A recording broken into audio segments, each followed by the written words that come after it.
呢個蝦仁炒土豆咧係好易整㗎啦，我教你下，落啲油落去個鑊度啦。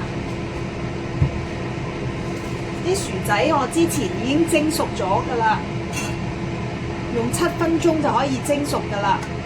我哋擺喺度煎下佢。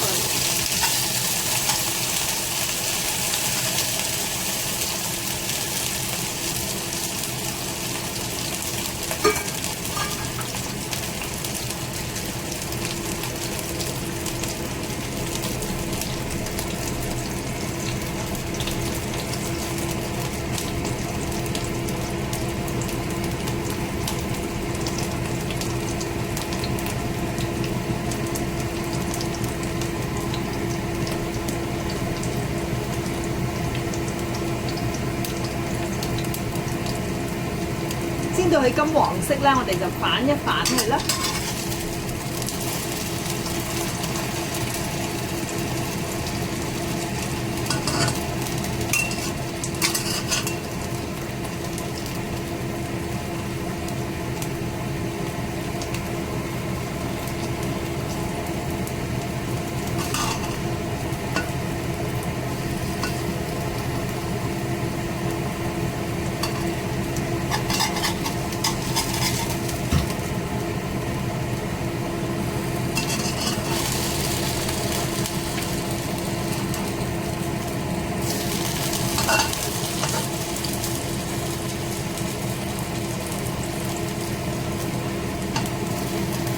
好簡單嘅啫。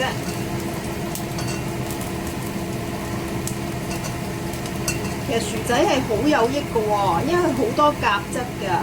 咁對於老人家咧都係可以食多啲嘅。有維他命 C 啊嗰啲啦，有飽肚，佢可以代替米飯嘅喎。譬如你唔想食咁多米飯，你話可以揾薯仔嚟代替嘅。我趁個薯仔咧煎到咁上下咧，我就落少少蒜頭啊薑，少少得㗎啦，等佢個味香啲，帶出去嗰個薯仔啊蝦嘅味道。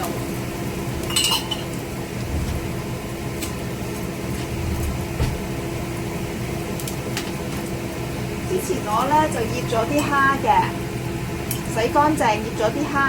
咁落咗啲薑絲啊，同埋胡椒粉、油同埋豉油，有少少糖，醃咗少少，咁我哋落一半都夠㗎啦。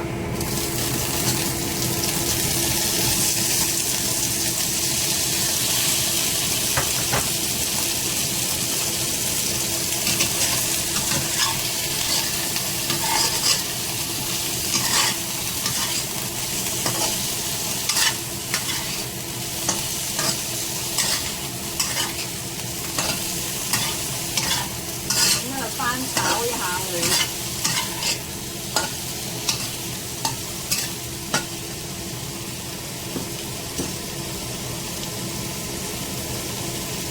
呢個咧就係豉油、糖同埋少少生粉嘅，我打個芡，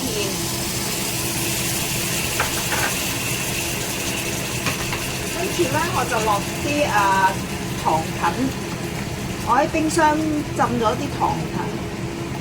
係可以備用嘅呢啲，等佢咧個味道更加香啲啦。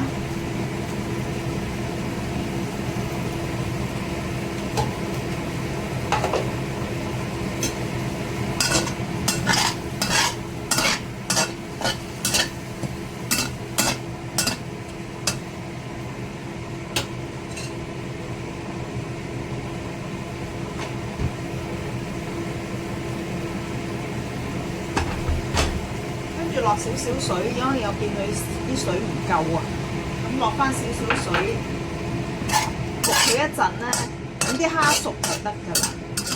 基本上咧，薯仔啊，全部都係熟，係啲蝦爭少少啫。大約1分鐘就得㗎啦。